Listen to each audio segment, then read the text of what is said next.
हाय दोस्तों, नमस्कार। अशोक चौहान आपके सामने पुनः उपस्थित हैं और इस वीडियो में मैं आपको विलियम शेक्सपियर का the merchant of Venice tragedy comedy, जो कि रोमांस के रूप में भी जाना जाता है, इसके बारे में हम आज चर्चा करेंगे। और इसमें हम ये बताएंगे कि इसमें क्या है, कब कैसे क्या सेटिंग हो गया, मेन पॉइंट जो है टीजीटी के लिए, पीजीटी के लिए, उसी के बारे में हम चर्चा करेंगे। ये समरी इसलिए जानना जरूरी है कि समरी के माध्यम से आप जितने कैरेक्टर हैं उसका मतलब कि दिमाग में आपके या हमारे कोई भी रहता है बैठ जाता है। 2-3 बार वीडियो सुनने से वो वीडियो की स्टोरी शॉर्ट समरी भी समझ में आ जाती है और उससे रिलेटेड जितने कैरेक्टर हैं वो भी हमारे दिमाग में बैठ जाता है। तो हम बिना समय वेस्ट करते हुए विलियम शेक्सपियर का द मर्चेंट ऑफ वेनिस, इसका रिटन टाइम है 1596 to 1599 के बीच में लिखा गया। इसका पब्लिकेशन अगर देखा जाए तो ये 1610 में क्वार्टो में भी पब्लिश हुआ था और 1623 में फर्स्ट फोलियो में भी इसका पब्लिकेशन हुआ था। सेटिंग की बात करें तो ये है वेनिस, जैसा कि नाम ही है, और बेलमोंट है और इटली का कुछ हिस्सा भी इसमें आता है इसमें। और देखिए इसका सोर्स जो है तो जीव ऑफ माल्टा जो क्रिस्टोफर मार्लो का एक बहुत ही फेमस ट्रेजेडी है, उससे यह लिया गया है। कैरेक्टर्स में है बसानियो है, एंटोनियो है, शाइलाक है, ग्रेशियानो है, लोरेंजो है, पोर्शिया है,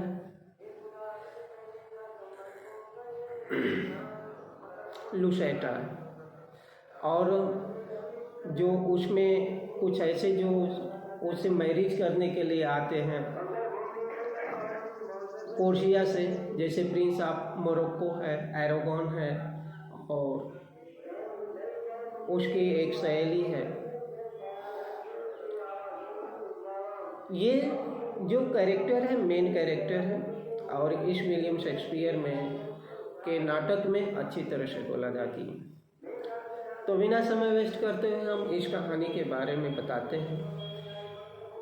बसानियो और एंटोनियो दोनों दोस्त होते हैं जो आपस में बात कर रहे हैं अपने आसपास होने वाली घटनाओं के बारे में, और इसमें यह भी बताते हैं कि ये क्यों खुश होना चाहिए, क्यों खुश नहीं होना चाहिए।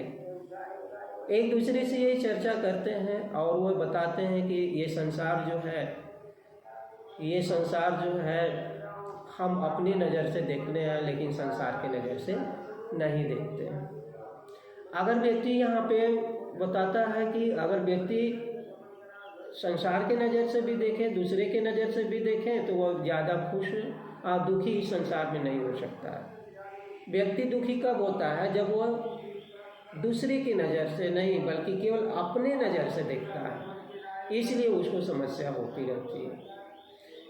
इसके बाद दूसरे बार एक घटना घटित होती है। बसानियो जो होता है पोर्शिया नाम की एक लड़की से प्रेम करता है और उससे वो शादी करना चाहता है, लेकिन यहाँ पे उसके जो पापा है पोर्शिया का, वह निश्चय किए हैं कि उनकी बेटी की शादी उसी से करेंगे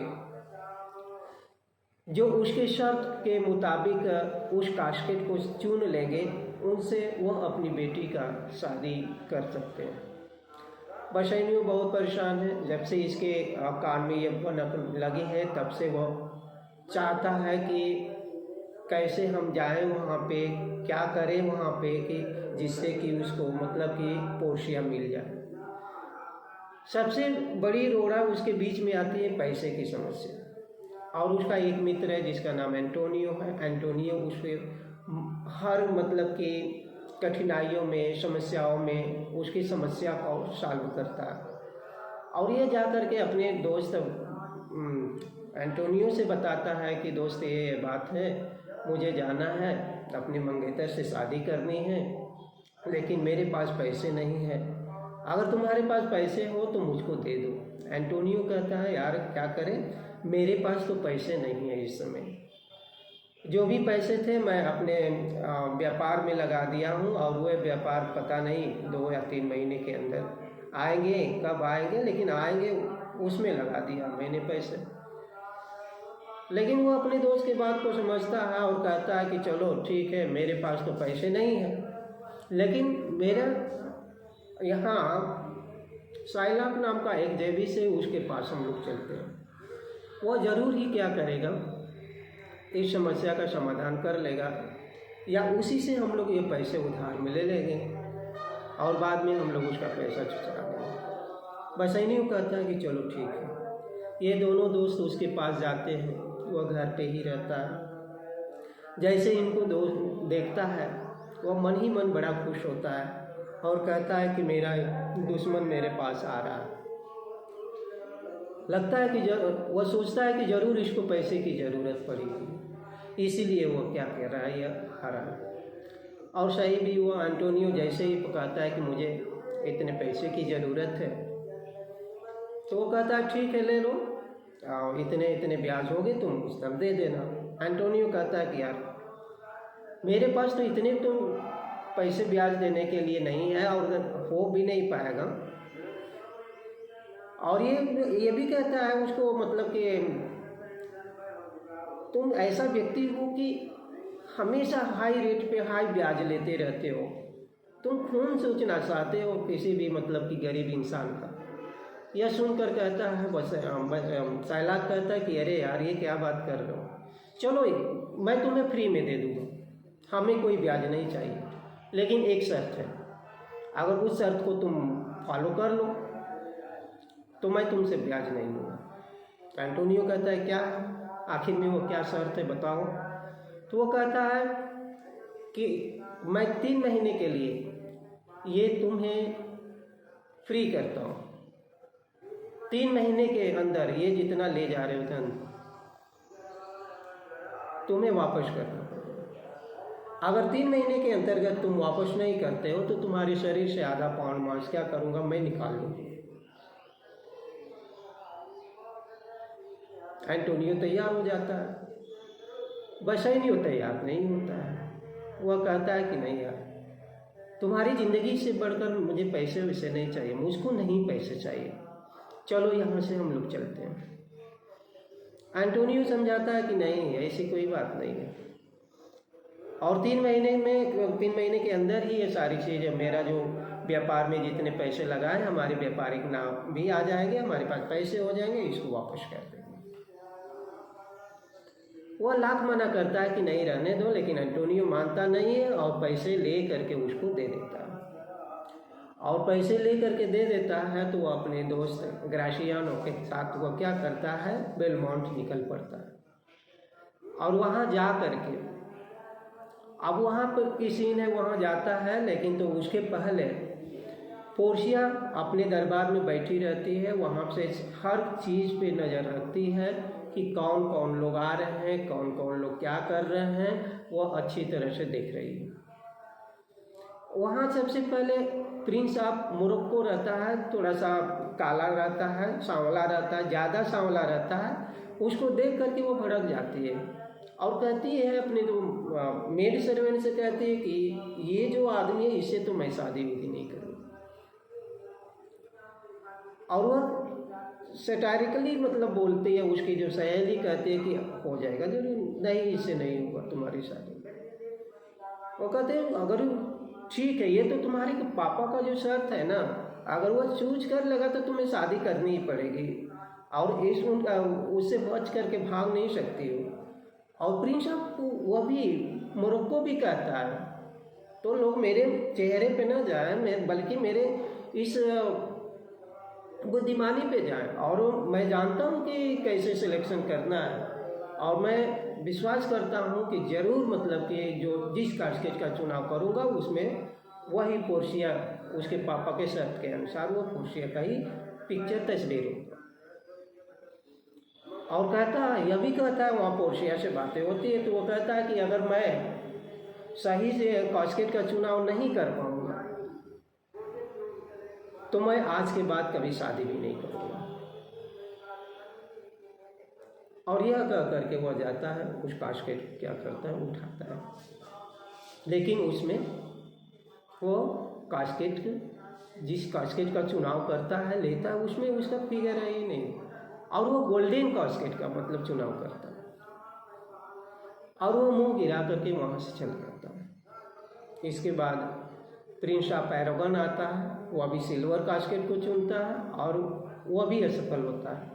थर्ड में बसैनियों का नंबर रहता है और बसैनियों आता है वहाँ पे, देखता है, मुस्कुराता है वहाँ पे, लेकिन पोर्शिया वो डर रही है कि पता नहीं वो अभी सही कास्केट का चुनाव कर पाएगा कि नहीं कर पाएगा। वो अंदर अंदर डरी हुई है और भगवान से, वो गॉड से प्रार्थना भी कर रही है कि वो सही से कास्केट का चुनाव वो कर ले, और उसकी प्रार्थना सफल भी होती है। और वो सोचता है वहाँ पे कि कौन में होगा, किस में होगा, लेकिन पूरा अपोजिट है। और लास्ट में वो लीड वाला जो कास्केट होता है उसी को चुना, और यह देख करके आश्चर्य में हो जाता है कि अरे वाह क्या बात है, सही उसका कास्केट का चुनाव होता है। और जैसे ही उसके पापा ये देखते हैं, वैसे अपने शर्त के मुताबिक क्या करते हैं, उसकी शादी बसैनियों की पोर्शिया से कर देते हैं। और वहीं पे जो ग्रेशियानो रहता, कौन रहता है, ग्रेशियानो, वह भी उस शादी किससे कर लेता है, मेड सर्वेंट जो रहती है पोर्शिया की, उससे शादी कर, और ये दोनों वहाँ पे शादी करके रहने लगते हैं। कुछ समय बीतता है, इसके बाद एक मैसेंजर आता है और बताता है वहाँ पे आकर के बसैनियों से कि ये बात है, शाइलाक जो है पैसे 3 महीने के अंदर नहीं चुका पाया था एंटोनियो। शाइलाक से कहता है एंटोनियो के बारे में कि वो शाइलाक के बारे में यह कहता है, उसका मैसेंजर कहता है कि भाई देखे तुम यहाँ मौज मस्ती कर रहे हो, एंटोनियो को शाइलाक कोर्ट में खींच करके ले गया है और 3 महीने के अंदर उसने पैसा नहीं चुका पाया। अब वो उस जिद पे अड़ा हुआ है कि उसके शरीर से आधा पाउंड मांस लेने के लिए। जब यह सुनता है बसैनियों तो कहता है कि अरे मैं तो पूरी तरह से भूल गया था, अब हमको पैसे की कमी कहाँ है। और वह सारी कहानी पोर्शिया से बता देता है, अपने दोस्त के साथ के पैसे ले करके रवाना हो जाता है। जब वहाँ पहुँचता है तो देखता है कि शाइलाक जो है जिद पे अड़ा हुआ है, अपना खंजर जो रहता है तलवार लेकर के इधर उधर शार्पेन करता है, तेज धार उसकी होती है, तेज करता है उसके शरीर से मांस निकालने के लिए। वो जलन स्वभाव का है ना, वो जेबिस है और ये क्रिश्चियन है, और जेबिस और क्रिश्चियन एक दूसरे को देखना ही नहीं चाहते। जेबिस तो और भी वो नहीं देखना चाहता है कि क्रिश्चियन उसके आगे कैसे इतना हो। और यह सोच करके किसी की सुनता नहीं है, कहता है कि ये तो बहुत बढ़िया चांस है और इस अवसर को मैं जाने नहीं दूँगा। तब तक पोर्शिया भी क्या करती है, अपना भेष बदल करके, और जब भेष बदल लेती है तो वो अपना नाम बाल्थाजार ही रखती है और अपना सर्वंट के साथ वो वहाँ पे पहुँच जाती है और जा करके बढ़िया से वो सब समझाती है कि देखो भाई, इस दुनिया में कुछ है नहीं, दया ही है। आपको ख्याल होगा, अगर नहीं ख्याल होगा तो बता रहा हूँ, एक मर्सी पोएम है विलियम शेक्सपियर का, जिसमें पोर्शिया का ही यहाँ पे एक पार्ट है जो वहाँ पे मर्सी के रूप में, पोएम के रूप में आपको दिया गया है। उस मर्सी में के माध्यम से पोर्शिया वो वहाँ पे मौजूद लोगों के साथ साथ शाइलाक को भी समझाने की कोशिश करती है कि देखो शाइलाक, इस दुनिया में दया एक ऐसी चीज़ है जो भगवान की दी हुई गुण है, ईश्वरीय गुण इसे कहते हैं। और इसमें केवल दया दिखाने वाला नहीं, बल्कि जिसके ऊपर दया की जाती है वो दोनों लोग भगवान के रूप में मतलब कि हो जाते हैं। और इसमें और जब भी अच्छी तरह से मतलब कि राजा का न्याय अगर मिक्स हो जाता है तो वह ईश्वरीय गुण के रूप में जानी जाती है। पूरा वो समझाती है, बहुत भली भांति समझाती है कि दया एक सुखद वर्षा की तरह होती है जो आसमान से नीचे बरसती है, आती है। तो केवल एक व्यक्ति का लाभ इसमें नहीं होता है, बल्कि इस पर पृथ्वी पर रहने वाले सभी लोग लाभान्वित होते हैं। इसीलिए तुमको भी क्या करनी चाहिए, एंटोनियो के ऊपर दया दिखानी चाहिए। शाइलॉक को अभी तो उसके दिमाग में ये सब अच्छी बातें तो आती नहीं है, क्योंकि विलेन है तो विलेन का कहाँ रोल होता है। वो तुरंत कहता है कि नहीं मुझे चाहिए तो चाहिए। तब वो कहती है कि सुनो, निकालना है तो तुम निकाल लो, जितना तुम्हारे शर्त में तुम वसीयतनामा में या जो कुछ भी लिखे हो ना वो निकाल लो, लेकिन तो एक शर्त है, यहाँ पे तुम्हें एक बात देखनी चाहिए कि उस में लिखा गया है, क्या लिखा गया है कि पौंड मांस के तुम निकालोगे, उसमें से खून का एक बूंद भी नहीं गिरना चाहिए। अगर खून का एक बूंद भी गिरा तो समझो कि तुम्हारी सारी प्रॉपर्टी इस वेनिस के हवाले हो जाएगी। जब इसके दिमाग में ये बताई जाती है बातें तो वह तुरंत वह क्या शाब्द हो जाता है, उसको रिमाइंड हो जाता है कि अरे यहाँ तो उसमें तो खून है ही नहीं, और जब मैं काटूंगा तो खून तो जरूर निकलेगा, वहाँ तो मांस की बात हो रही है। आश्चर्य पड़ जाता है, माफ़ी मांगने लगता है और कहता है कि जो भैया जो कुछ भी देना चाहते हो मुझको दे दो, मैं उतने से संतुष्ट रहूँगा। इस पर पोर्शिया दाव चलती है, कहती कि नहीं। इसके पहले तो हम लोग बहुत समझा रहे थे, यहाँ पे जो राजा है वो अभी समझा रहे थे, सभी लोग समझा रहे थे कि मान जाओ मान जाओ मान जाओ, लेकिन तुम माने नहीं, तुम नहीं माने। तो अब हम लोग मानेंगे नहीं भाई, अब तुम्हारी जितनी भी संपत्ति रहेगी, जितनी भी प्रॉपर्टी रहेगी, या तो तुम दे दो नहीं तो ये काम करो। तुम रूल के अनुसार तुम नहीं जा रहे, तुम यहाँ से इधर उधर जा रहे हो। तब वो हार जाता है और वहीं पे पोर्शिया कहती है कि तुम्हारी सारी संपत्ति अब राजा की हो जा रही है और उसमें जो है किसी का नहीं रहा। लेकिन एंटोनियो कहता है कि नहीं, रहने दीजिए, इसकी नहीं रहेगी, आधी संपत्ति इसकी बेटी के नाम हो जाएगी, आधी यहाँ पे इस वेनिस के राजा है इस गवर्नमेंट की हो जाएगी। और पोर्शिया वहाँ पे कुछ शाइलॉक वहाँ पे उसी तरह कुछ कह नहीं पाता है, वहाँ के कानून के अनुसार उसको फॉलो करना पड़ता है। इसके बाद जब ये जाने लगते हैं सब, कौन, पोर्शिया अपने नौकर के साथ जब वहाँ से जाने लगते हैं तो एंटोनियो कहता है कि अरे यार इसको कुछ इन लोगों को दे दो, ये लोग हम लोगों की क्या की हैं, जान बचाई है, हम लोग की जान बचाई हैं। वह एंटोनियो के कहे अनुसार उसको पैसे देने लगते हैं, लेकिन बाल्थाजार जो है वो मानते नहीं, कहती है कि मुझे पैसे वैसे की ज़रूरत नहीं है। लेकिन बार बार रिक्वेस्ट करता है वो, एंटोनियो रिक्वेस्ट करता है तो कहता है ठीक है मुझे पैसे, वो कहती है कि ठीक है मुझे पैसे नहीं चाहिए, बल्कि जो अंगूठी पहने हुए वो दे दो हमको। वो क्या करता है, बशनियो हिचकिचाता है, देने के लिए नहीं तैयार होता है, देने के लिए नहीं तैयार होता है, लेकिन बार बार एंटोनियो कहता है तो उस अंगूठी को क्या करता है वहाँ पे दे देता है। और वो ले करके जो बाल्थाजार जो पोर्शिया है वो घर वापस बेलमोंट की ओर अपने नौकर के साथ चली जाती है।